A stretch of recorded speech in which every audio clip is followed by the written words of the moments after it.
Have you ever wondered why you do the things that you do, especially in the workplace? Why you sometimes react in certain ways to specific situations or maybe specific people? Think you know the person I'm talking about?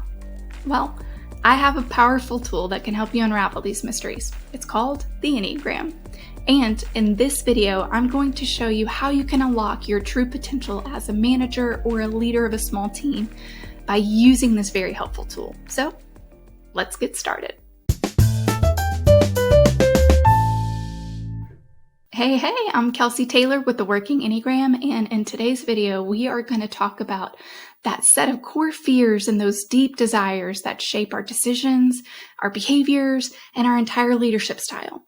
Now, the Enneagram identifies 9 different distinct personality types, and each one of those types has their own unique set of core motivations. When you understand these core motivations, you can then grow as an individual and grow in your empathy with other people, your ability to understand other people. So let's take a look at some of those core fears of each type. The type 1 is known as the Perfectionist, and they are driven by this deep fear of being flawed or imperfect. And this fear, it manifests in their desire to be organized, to be structured, and to be ethical. Now, the type 2, they're known as the Helpers, and they are motivated by this fear of being unloved, being unwanted, or being unappreciated. And this leads them to be sometimes overly helpful, overly supportive, but it also leads them to be very generous types. The type 3 is known as the Achiever, and they're driven by this deep fear of being worthless or insignificant.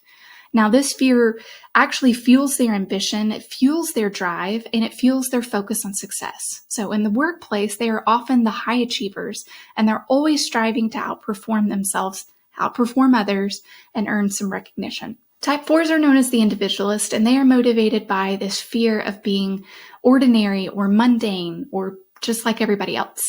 Now, this fear drives them to express their individuality, express themselves authentically. They are going to seek out deep connections, and they're going to pursue more creative endeavors. In the workplace, they often bring a very unique perspective and this passion for creativity, beauty, and innovation. Type 5s are known as the Investigators, and they are driven by this fear of being unintelligent, incompetent, or incapable.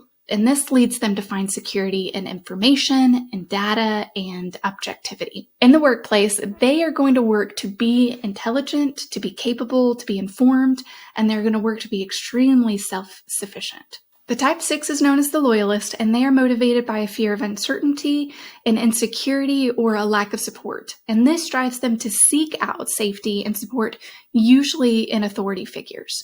In the workplace, they are responsible, they are diligent, and they are highly attuned to potential risks. Type 7s are known as the Enthusiast, and they're driven by this fear of being bored or being trapped in emotional pain or limited. And this motivates them to seek out pleasure, to seek out fun and excitement, anything that will keep them mentally stimulated or engaged.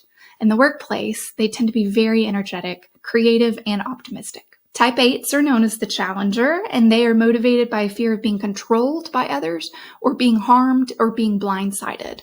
Now, this fear motivates them to assert themselves, and they're going to take charge. In the workplace, they are usually in some form of leadership position.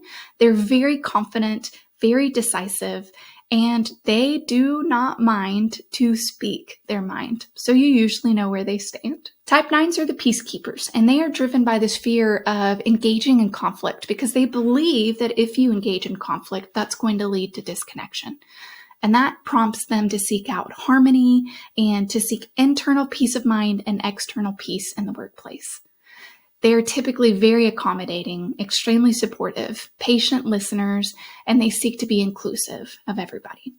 Now, recognizing your core motivation is the first step towards understanding your own leadership strengths and challenges. It allows you to identify patterns in your behavior, and that gives you the awareness to make some conscious choices to move towards your healthiest self. The Enneagram's not just about understanding your personality type, it's a tool that you can use for personal growth. Recognizing your core fears, your core desires, that helps you start moving towards the self that you like to be, the self that you're proud of, the person that you want to be. So for type 1s, the key to growth lies in embracing imperfection and practicing self-compassion. For 2s, they need to learn to set healthy boundaries and prioritize their own needs. 3s need to cultivate humility and recognize their intrinsic worth goes beyond their own achievements. The key to growth for 4s is practicing gratitude and emotional regularity. For 5s, they need to learn to engage with the world and develop an emotional kind of intelligence. And then 6s need to develop trust in themselves. And then, from there, learn that they can also trust others. The key to growth for type 7s is developing discipline and doing the things that they find to be more mundane, more boring. For 8s, they need to learn to be vulnerable and practice empathy, having compassion on others. For 9s, they need to develop a stronger sense of self and assess their own needs instead of focusing so much on others. Now, each Enneagram has its own unique path to growth, and by understanding your core motivation, you can start to actively work on your challenges, which will lead you to become a more effective leader. So if you found this information helpful, consider extending it to your entire team by signing up for an Enneagram team training. Your team will learn each Enneagram type's core fear, core desire, and their core weakness, a couple of things that I didn't have time to delve into in this video. Through a team training, you and your team will learn to identify, and not just identify, but also appreciate each other's unique perspectives. You'll gain the insights and the tools to navigate conflict, resolve differences, and foster a more unified and productive work environment.